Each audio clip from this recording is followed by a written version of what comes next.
Everyone is welcome here. You are welcome here regardless of your age, your race, your income, your religion, or the gender with which you identify. You are welcome here regardless of who you love, who you vote for, the regrets that burden you, or the mistakes that you have made. In this safe community, we support each other in the sacred task of becoming, celebrate the transcending mystery of life, and rely on the transforming power of love. Here, we revere the words of the great teachers such as Jesus, the Buddha, and Confucius. It is, however, the task of every UU to be their own Buddha, their own Jesus, their own Confucius. It is a cornerstone of our religion that even though we do not always have control over the events of our lives, each of us, is the author of our own life experience, and through the practice of loving kindness, we can heal our bodies, our minds, our spirits, and our planet. It is our work as a community to walk with each other along the spiritual pathways that lead towards happiness, compassion, and life fully lived. And while we are a safe harbor where there is solace and healing, we are also a launching pad from which we are propelled into the tumult of life to live courageously, justly, and lovingly. In this sacred place, we create the structures that lift up the downtrodden, set the captives free, and heal the brokenhearted. We have learned that to be fully human is to be fully divine, and that with a little help from our friends, we can each tell our unique stories.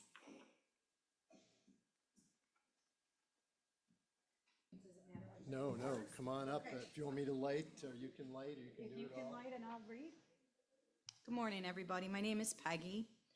This is my third time I've attended services here. As we kindle the flame of our chalice, may its light remind us that courage begins in the heart. It calls us to stand in the truth of who we are, even when it feels difficult. Let this flame guide us inward to the bravery it takes to be fully ourselves. And as we gather in this community, may its warmth encourage us to be open with one another, to share our strengths and our vulnerabilities, and together we can find the courage to be and the courage to be in community. Thank you. Thank you, Peggy. In a few minutes, the title of my very short sermonette today is Learning to Ride Your Dragon. I decided to take a metaphor as far as I could go with it. In a few minutes, our BUUF president, Don Shaffer, will bring us a message on courage, and I would like to jump on that bandwagon. The great Carl Jung once said, the most terrifying thing is to accept oneself. You've often heard me say we create the gods, but we do not make them from nothing. We make them from ourselves. This is also true of other mythic creatures. Today I would like to talk about dragons, powerful and dangerous beasts that we create and then feed with addiction and dysfunction. Beth, if you'd play Jaren, if you'd play the video. And as you watch this, the question that should be in your mind is, Hannah, where do you sit when you ride a dragon? What are the names of your children? This is Juniper and Elsday? LJ, okay, Juniper, LJ, glad you guys are here. How many people here have seen Game of Thrones?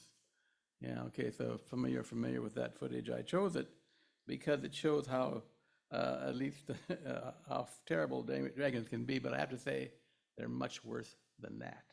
So let's continue. In Western lore, the dragon is a fearsome beast, hoarding gold and treasures deep in its underground lair. The hero's task is to slay the dragon, claim the riches, and bring peace to the land. It's a story of triumph over fear, over something dangerous and overwhelming. But today I want to suggest a different approach. What if instead of killing our dragons, we learn to ride them, to make them our friends? I should say that while I'm advocating befriending your dragons, that it's not always going to be an entirely comfortable arrangement between the two of you. The dragon I speak of is not a creature of scales and fire, but something much more personal, our anxiety. Specifically, the anxiety that rises from the things we've hidden away, the parts of ourselves, now let me get the right page, the parts of ourselves repressed that occasionally surface into consciousness.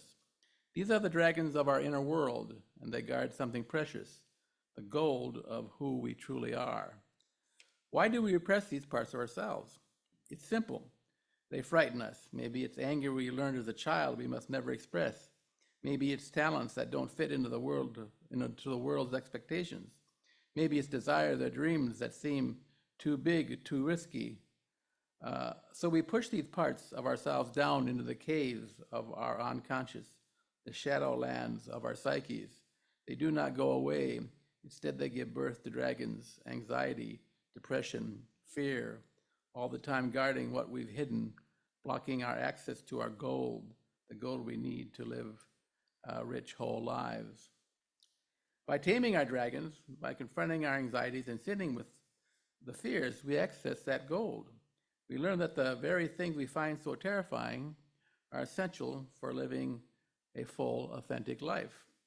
Now, you may think that this is an amusing way of thinking about the dynamics of the human psyche. I caution you against this. Dragons are powerful and dangerous beasts. I would venture to say that one of the leading causes of death on a global basis is death by dragon. Let me explain.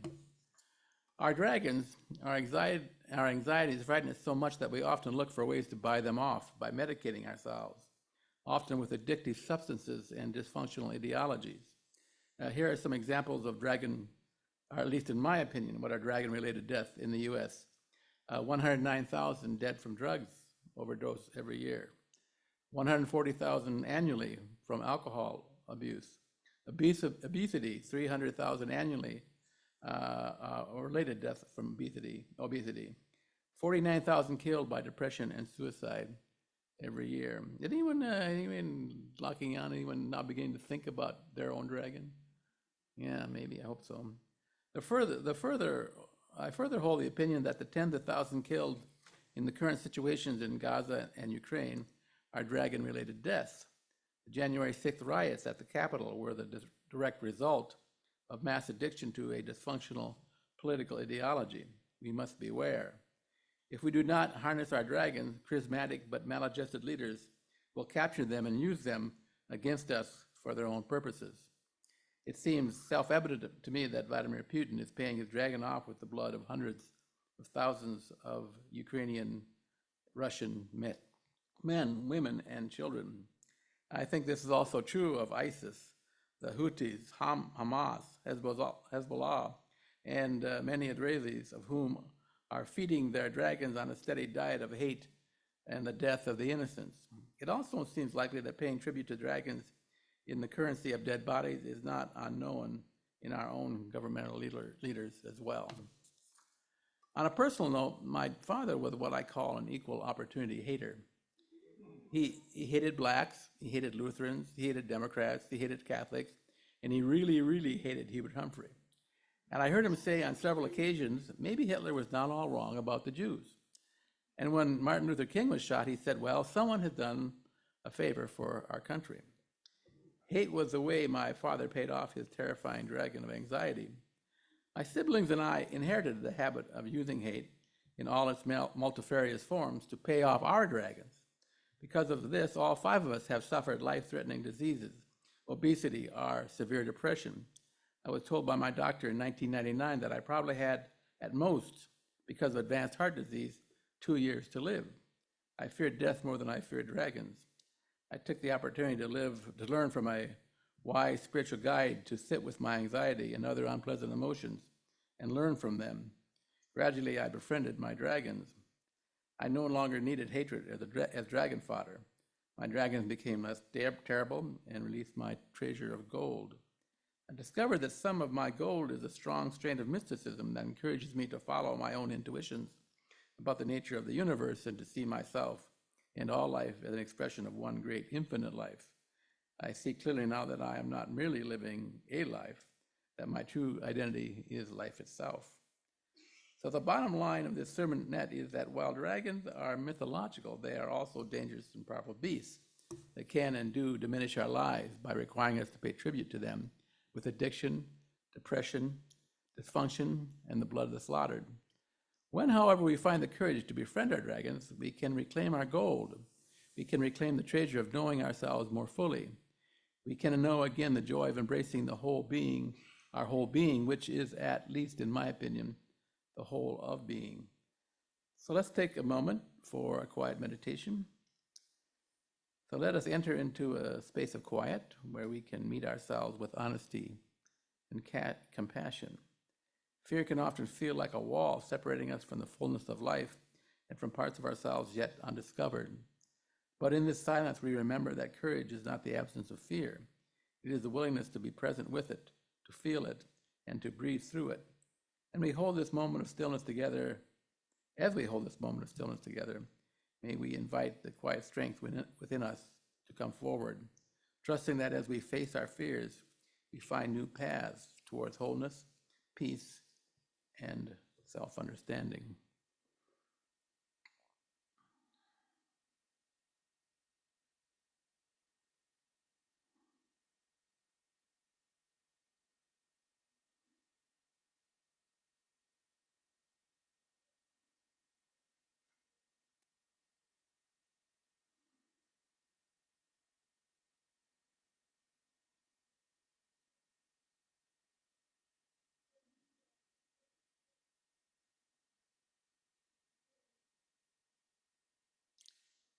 Amen.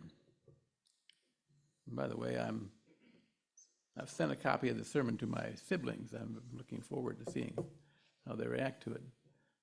We often have very good discussions. This might take us a little deeper. And now we have a speaker that I have been looking forward to ever since he told me he would like to do it, and that's Don Shaffer, our board president, will be speaking to us on courage. So Don, please come forward.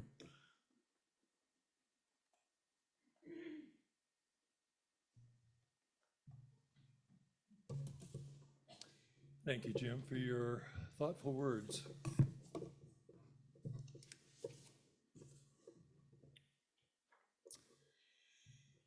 Good morning, everyone. Today we face unprecedented challenges that threaten the very fabric of our society. Economic inequality, the climate crisis, social injustice, political polarization have become the new normal. Yet, amidst these imbalances, we find resilience and hope in community and courage. In times of crisis, communities have always been the backbone of social change.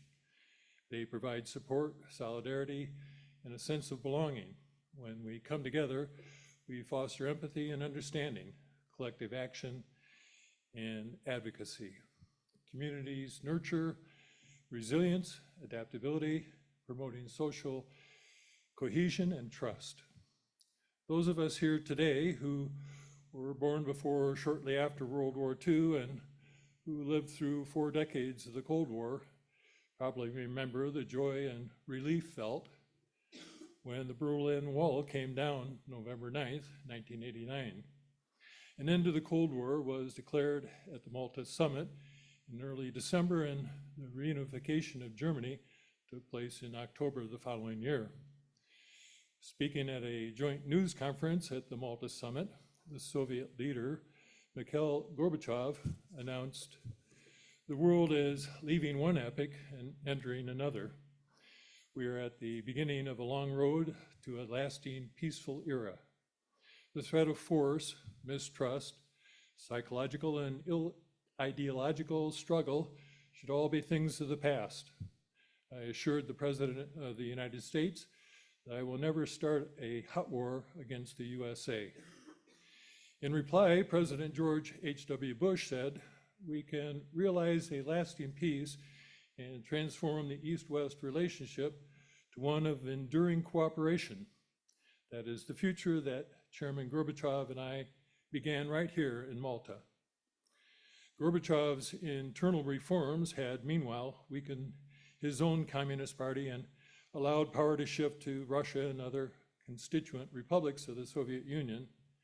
In the late 1991, the Soviet Union collapsed and 15 newly independent nations were born from its corpse, including a Russia with a democratically elected anti-communist leader.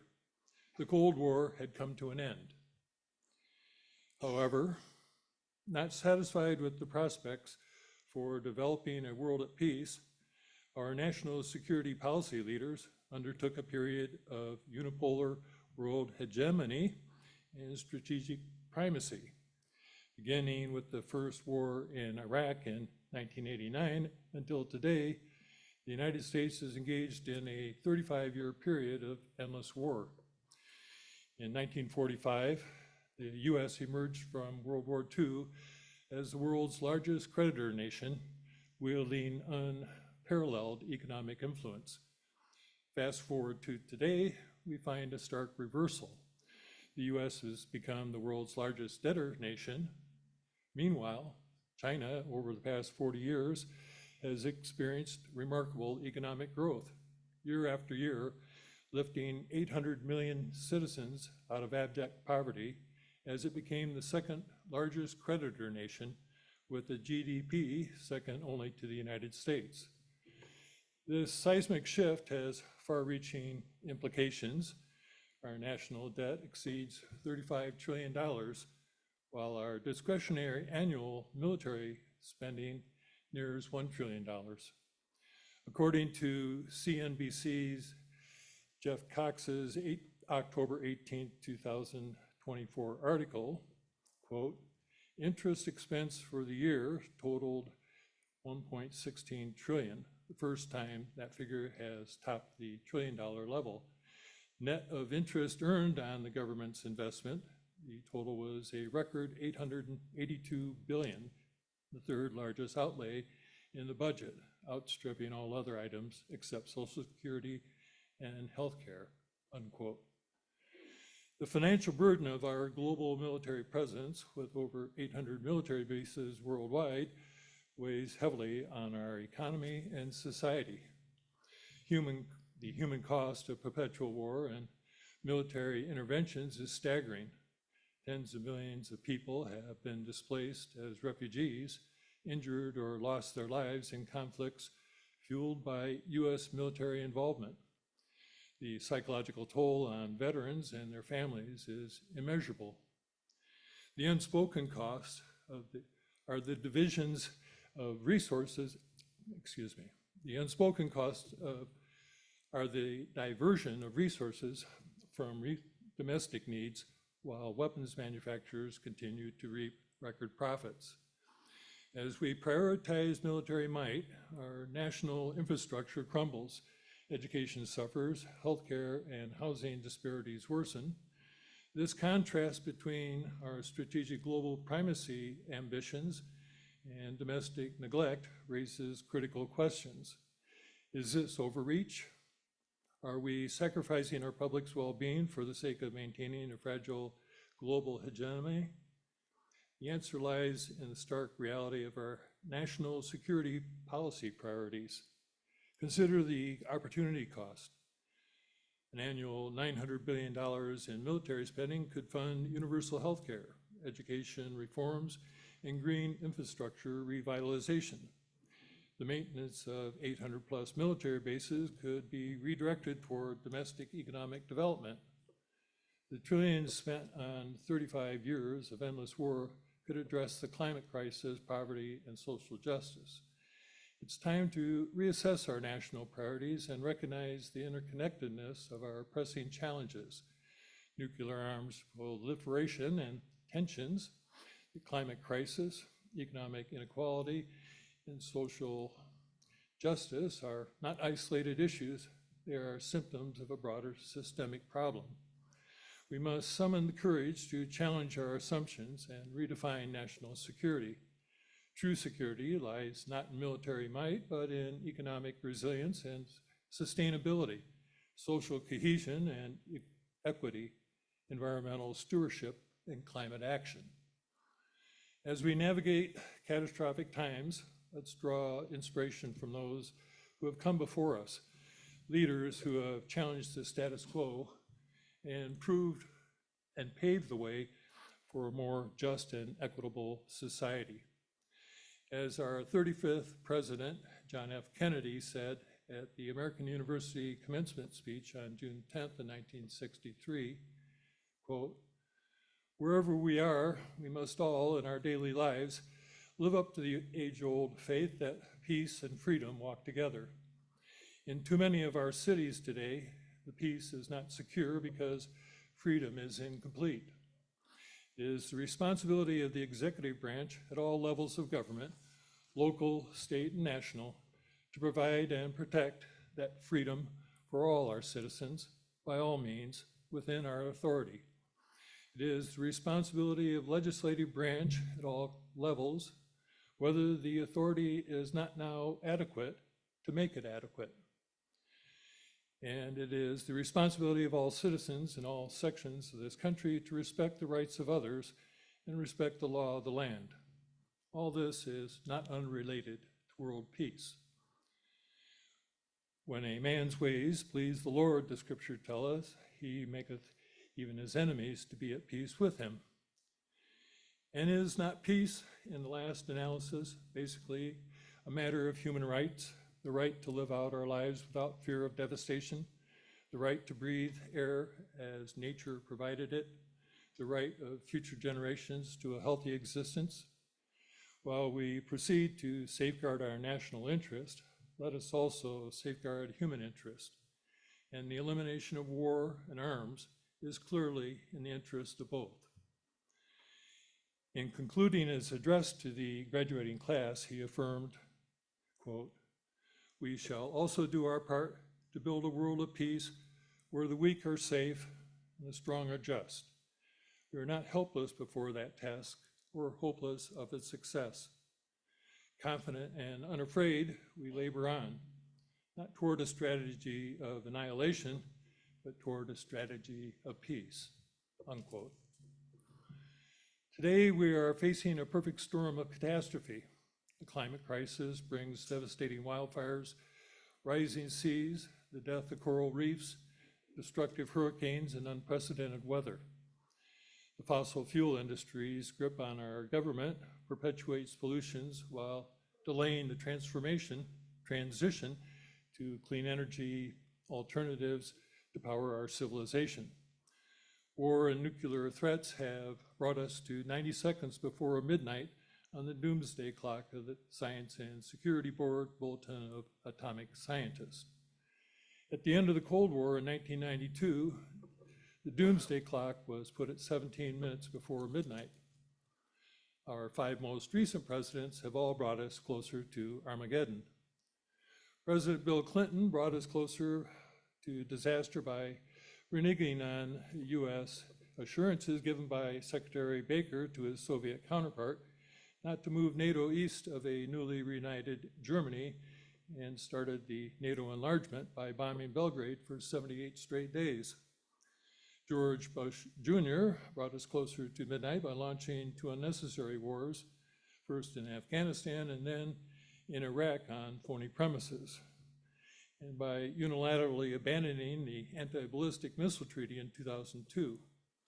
President Barack Obama brought us closer again to midnight by launching a CIA operation, Timber Sycamore, to overthrow Syrian President Assad, and by launching the NATO attack on Libya and its President Muammar Gaddafi, putting into play 2 absolutely terrible conflicts that continue to this day. Then by unleashing the regime's power, then by releasing the regime change operation in Ukraine in February 2014, where the US contributed to the overthrow of the democratically elected President Viktor Yanukovych under the direction of the point person Assistant Secretary of State for European Affairs, Victoria Nuland.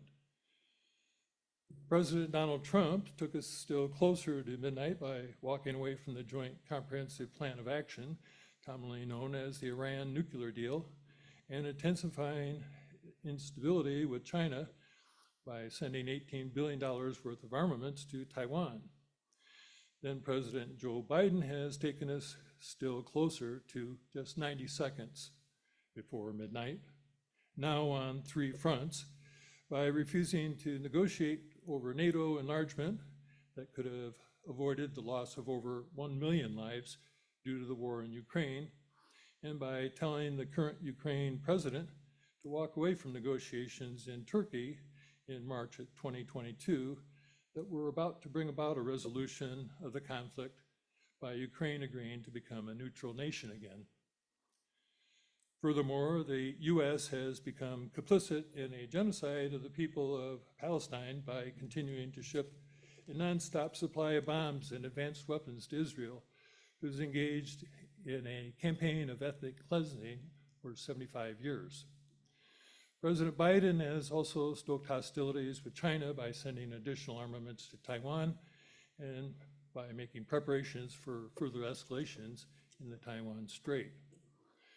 American electoral politics have become a Punch and Judy show, diverting attention from real issues. We're mired in partisan battles with each side demonizing the other. Yet we must look beyond this noise and acknowledge the fears driving our hostility. It's time to break free from this toxic dynamic and focus on the challenges that truly matter. Empowerment and agency are crucial as we move forward. We must support community-led initiatives, amplifying marginalized voices, and promoting participatory democracy. We must demand policy changes that prioritize people, planet, and peace over profit and power. We can create a society that is more just, equitable, and sustainable, a society where everyone has access to clean energy, quality healthcare, and economic opportunity. A world where diplomacy replaces militarism, where cooperation and collaboration triumph over competition and greed. However, catastrophic times demand more than just community. They demand courage. Courage is not the absence of fear, but the willingness to act despite it. It inspires collective action and mobilization, challenges unjust systems, fosters innovative solutions, and emboldens marginalized voices. Courage is contagious. When we see others standing up for what's right, we're inspired to do the same. Courage builds upon itself, creating a ripple effect that can transform our human communities worldwide. Historically, courage has driven social change. Think of the civil rights movement, the women's suffrage movement, the anti-war movement, or the environmental movement. Courageous individuals and communities challenge the status quo, paving the way for a more just and equitable society. But what does it look like in practice? It means advocating for progressive policies, supporting worker protections, investing in community-led economic initiatives. It means prioritizing renewable energy, reducing harmful emissions, and investing in climate resilience.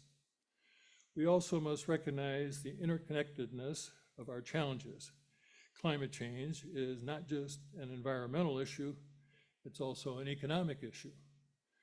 It's also a moral issue and a human rights issue. We must address these intersectional challenges head on. In these times, misinformation spreads quickly, and that's why media literacy and critical thinking are crucial. We must promote nuanced and informed discourse, supporting independent journalism and fact-checking. We must acknowledge the toll catastrophic times take on our mental and emotional well-being.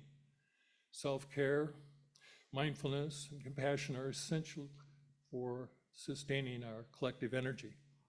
Furthermore, we must recognize the importance of intersectional storytelling. Sharing diverse perspectives and experience humanizes our struggles and triumphs. Ultimately, community and courage are the antidotes to catastrophic times. By embracing diversity, fostering resilience, and promoting collective action, we can create a world that's more just, equitable, and sustainable. May peace be upon the world. Thank you.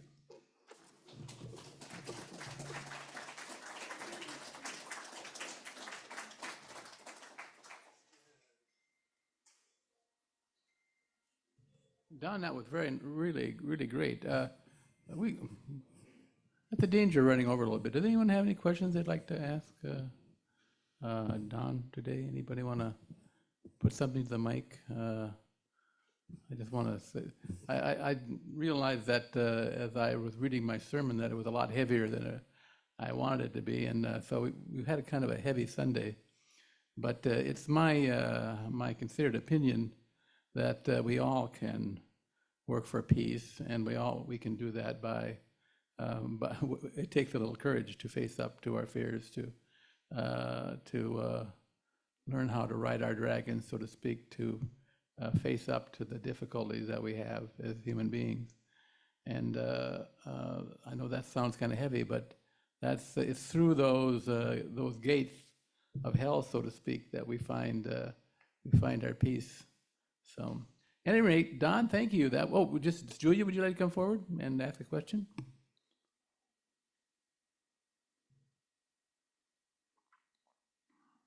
Just very briefly, the way I deal with my dragons or my fears, and Don, that was an extraordinary talk, and also Reverend Jim, amazing stuff today. But it is exactly that thing. It is to do something, I've been engaged in fighting poverty for 40 years. And if I get upset about something, I do something. Very good, Julia. I have to say that one thing when I went to the polls the other day, that I was struck by how really happy the poll workers were, and doing something. Jesus said, "Put your hand to the plow, and then turn. He who puts his hand to the plow and then turns back is not fit for the kingdom." Well, put your hand to the plow. There's a lot of fields to plow out there, including your own spiritual ground. So, at any rate, any other comments? If not, let's continue with our service. Let me see. Okay. Time to sing. Sing us out. This song is called Gather the Spirit. It could also be called Gather Your Courage. Amen.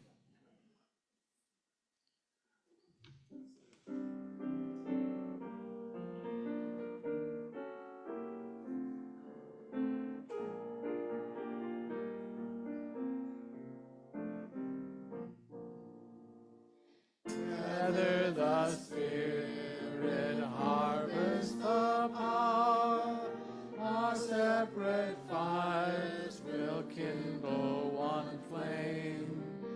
Witness the mystery of this hour, our trials in this light appear all the same.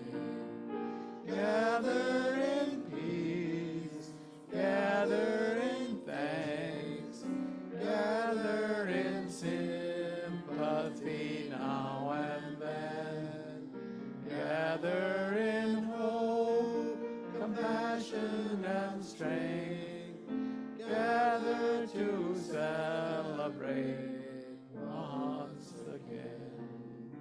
Gather the Spirit of heart and mind, seeds for the sowing are laid in store, nurtured in love and conscience refined, with body and spirit united once more. Gather in peace, gather in thanks, gather in sympathy now and then, gather in hope, compassion and strength, gather to celebrate once again. Gather the Spirit growing in all, grown by the moon and fed by the sun, winter and spring and summer to fall, the chorus of life resounding as one. Gather in peace, gather in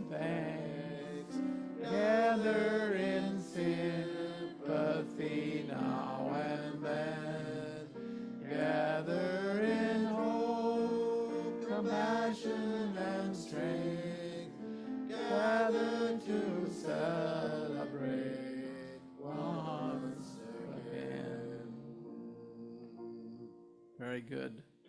And Peggy, if you come forward and extinguish our chalice.